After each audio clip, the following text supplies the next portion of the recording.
In a forgotten corner of Eastern Europe, during the rise of behaviorist psychology, one man dared to ask a disturbing question: can the human soul be programmed?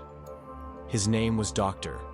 Aleksander Malenko, a former student of the famed Ivan Pavlov. Malenko believed that if dogs could be trained to salivate at a bell, humans could be shaped to react with mechanical precision, not just to sounds, but to pain, pressure, and fear. In a dilapidated orphanage repurposed as a research institute, Malenko ran a series of experiments that would later be buried by history. No official records, no oversight, only the whirring of machines and the silent compliance of orphaned children.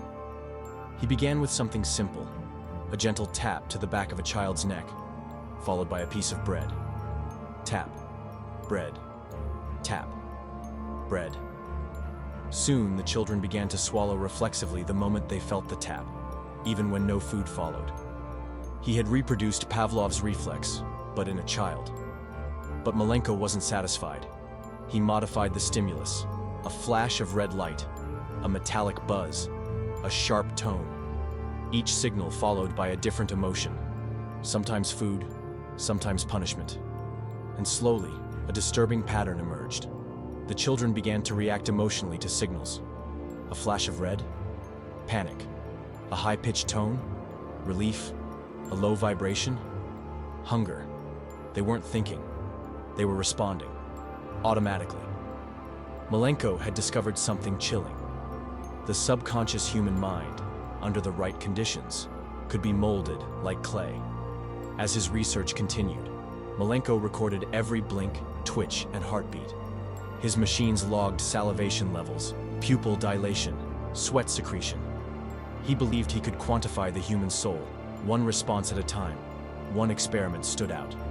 Children were placed in a dark chamber. A soft chime rang out every few minutes. At first, it meant nothing. Then, food would be served only after the chime. Within days, they would sit up the moment they heard it. But when the tone changed, by just a few hertz, the reaction vanished. Humans, unlike animals, could distinguish minute changes in stimuli. The unconscious mind, it seemed, was more discerning than anyone expected. The implications were enormous. What if emotions, fear, love, loyalty, could be triggered with a sound or signal? Could soldiers be conditioned to charge at gunfire? Could a citizen be made to obey without question? Malenko believed yes. He called it reactive conditioning, a process of reprogramming the subconscious, bypassing logic, thought, and even morality. His research was never published.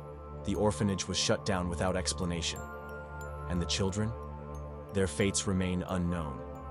But Malenko's journals survived. Hidden in a sealed crate, discovered decades later in a crumbling basement. Modern psychologists were stunned. His work, though ethically nightmarish, laid the groundwork for modern exposure therapy, habit reprogramming, even political propaganda techniques. The idea that our behaviors can be broken down, restructured, and replaced, not by conscious will, but by trained reflex, still echoes today. We like to believe we're in control, that our choices are our own. But beneath the surface, past reason and memory, lies something else. A machine made of flesh. And once you learn how to push the right buttons, even a human heart can be rewired. In the end, we are not born free. We are born programmable.